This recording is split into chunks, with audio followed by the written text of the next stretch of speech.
One day I came home earlier than usual and accidentally overheard my girlfriend on the phone with her friend, proudly bragging about how she had cheated on me. She was even laughing, like it was some kind of joke. I didn't say a word. I just packed my things and walked away. Since then, she's been desperately trying to reach me, but I've blocked her everywhere. She lost me the moment she chose to betray me. When I heard her voice laughing in the kitchen, I wasn't expecting anything bad. I even smiled. I had brought food from her favorite restaurant, planning to surprise her. I'd come home early because I forgot my laptop. Normally, I return from trips on Monday morning, but it was Sunday around 6 p.m. I entered quietly, set the bags down, and heard her on the phone. You wouldn't believe how wild he was. An absolute animal. I've never had anything like it. Tinder, a date, the couch. It felt like a movie. My brain didn't process it at first. Then she added, "He's twice the man mine is. I'm definitely seeing him again." I froze. Inside me, the world started to fall apart. Brick by brick. Her voice, her laugh, her words. They all cut like a knife. I stood there in the hallway paralyzed. The takeout bag slipped from my hands and hit the floor with a dull thud. She fell silent. I heard her footsteps coming closer. "Chase?" Her voice turned soft. I didn't answer. I walked past her, went to the office, grabbed my laptop and keys and left. The door slammed behind me with a sound that felt like the closing of a chapter in my life. I didn't yell. I didn't ask anything. I didn't wait for explanations. I just disappeared. Got in my car, drove to another city, checked into a motel. My phone blew up. Texts, calls, voicemails. I blocked her everywhere. My girlfriend, Laura, is 36. We were together for 5 years. I had planned to propose on the 4th of July. The ring was hidden in the bottom drawer. Everything was ready, and it was all gone. One phone call, one moment. I've always been loyal, an only child, solid job, good friends. I really thought I had found the one. Thought all the waiting had meant something. Turns out it didn't. And now every time I close my eyes, I hear her voice saying, "He was twice the man." And I know I'm never going back. The first day, I barely left the hotel room. I didn't eat, hardly slept, just stared at the ceiling, trying to stop hearing her voice. It kept playing in my head over and over like a broken recording. Every detail was vivid. How she held the phone, how she laughed, how she bragged. I didn't know what to do. I'd never faced this kind of betrayal before. I wasn't perfect, but I was loyal. I was real. On the second day, I called my mother, told her I was away for a few days and that I was fine. She didn't suspect anything. I knew Laura would start looking for me, calling friends, messaging family, so I warned everyone, if she reaches out, don't tell her where I am. Surprisingly, no one tried to defend her. Even my best friend's wife, who usually stayed neutral, said, "After something like that, she doesn't deserve even a conversation." That gave me a tiny sense of grounding. That night, I opened my suitcase and saw the ring box. My chest tightened. I'd bought it 3 weeks ago. Platinum, nothing flashy. Simple, honest, like me. I stared at it for a long time, then snapped it shut. The next day, my friends drove over. We sat in the hotel bar, barely talking. Finally, one of them asked, "Are you sure you want to end it like this?" I nodded. I didn't know what came next. But I knew this. If I gave her access to me now, I'd lose respect for myself, and that would mean losing everything. That night, I drank a little. Not because I wanted to, but because I wanted to forget. But even the alcohol couldn't dull the feeling, like I'd been burned out from the inside. That's when I realized the pain was only beginning. On the third day, I asked a friend who lived nearby to drive past the house Laura and I used to share. I just wanted to know if she was there. He texted back saying the curtains were open, lights were on, her car was in the driveway. Then he added, "Looks like a hurricane hit that place." I wasn't surprised. On the fourth day, early in the morning, I drove there myself. Inside, it was exactly as he described. Dirty dishes, empty bottles, takeout bags, clothes everywhere. What struck me most was the silence. Not angry silence, just the kind where everything's already gone. It took me 3 hours to pack my things. Suitcases, documents, electronics. I didn't take anything we'd shared. Left the pots, blankets, even the framed photos. Before leaving, I cleaned the place. Not because I wanted to be kind, but because I wanted the house to look clean one last time, untouched by the damage she caused. That was my final gesture. When I closed the door behind me, I didn't feel anger or sadness, just emptiness.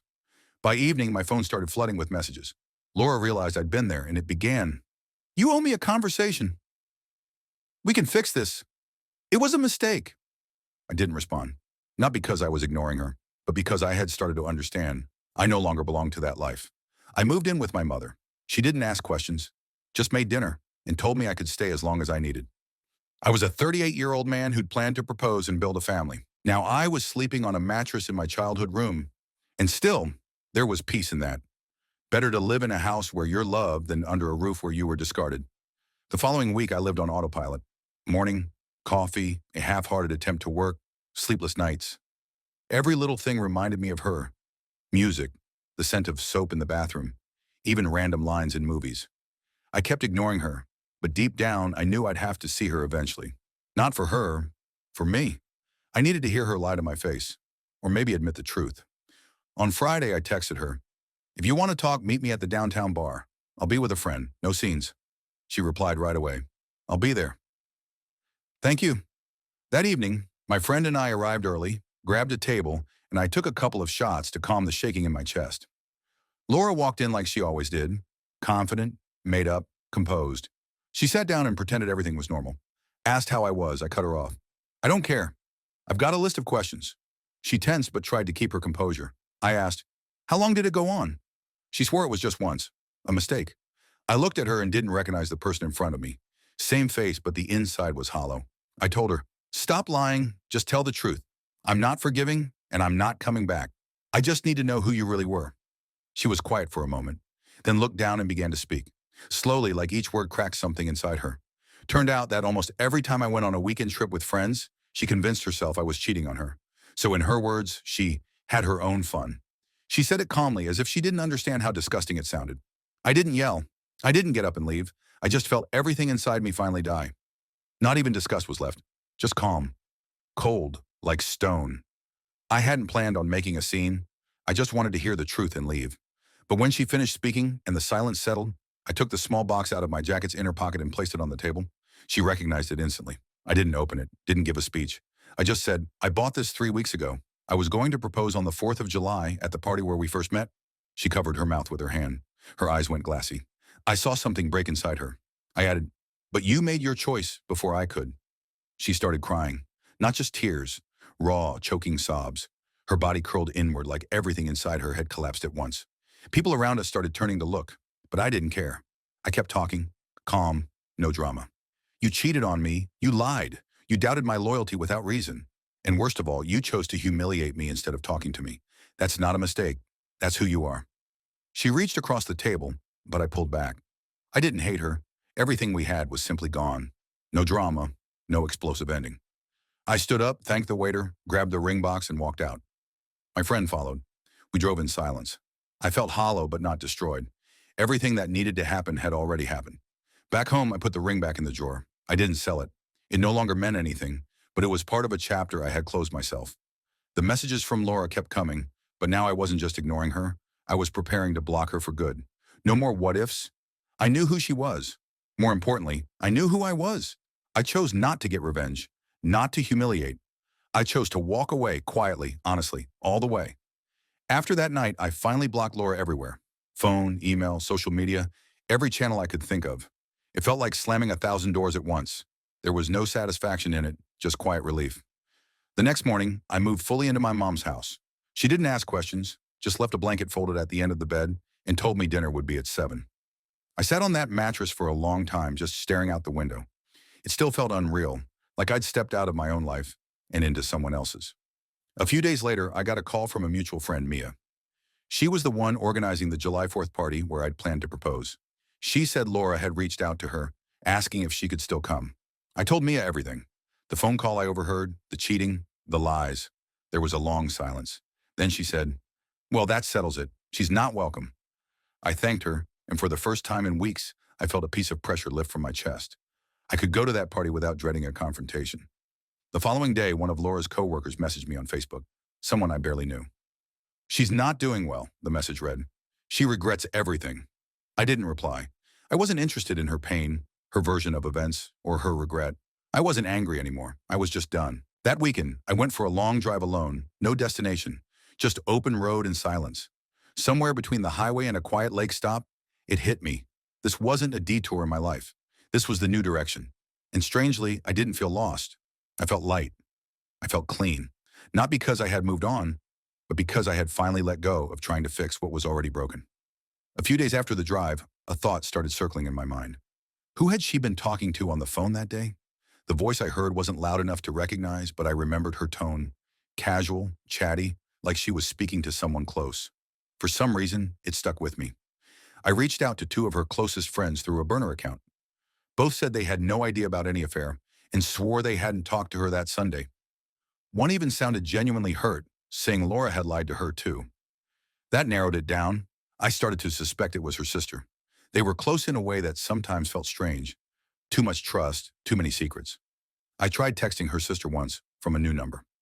No answer. A day later, Laura's mother called me. I hadn't expected that. She asked if I'd be willing to meet. I said no.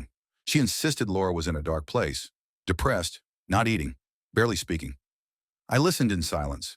Then she asked the question I'd been dreading. Is there anything at all, that could make you forgive her? I took a breath and answered quietly, no, nothing. After the call, I sat in my mom's backyard for over an hour. Birds, wind, and the hum of a neighbor's lawnmower were the only sounds. And I realized something. I wasn't grieving Laura anymore. I was grieving the future I thought we were building, the version of her I invented in my head, the life I almost stepped into with both feet. That loss still ached, but it wasn't sharp anymore, just dull, like a healed scar. I went inside, sat at the kitchen table, and wrote a list of everything I'd ignored. Signs, moments, gut feelings I brushed off. It was longer than I wanted it to be, and yet it gave me closure. Not from her, from myself. It's been a few weeks since that last call. I haven't heard from Laura or her family since, and I've kept it that way. Mia held the 4th of July party as planned. I went. It was strange at first. Everyone knew, or at least had heard pieces of what happened, but no one brought it up. There were drinks, fireworks, music. A few people came up just to say they were sorry things ended the way they did. I appreciated it, but I didn't need sympathy. I wasn't broken anymore. At some point in the night, I found myself standing near the back fence, looking up at the sky. For the first time in a long time, I didn't feel like I was waiting for anything or anyone. I wasn't watching for a text, hoping for closure, or carrying around the weight of unanswered questions. I was just there, present, real. I'd started therapy earlier that week, not because I couldn't function, but because I wanted to understand how I'd let myself stay blind for so long, how I'd mistaken silence for peace. Now I wake up without checking my phone.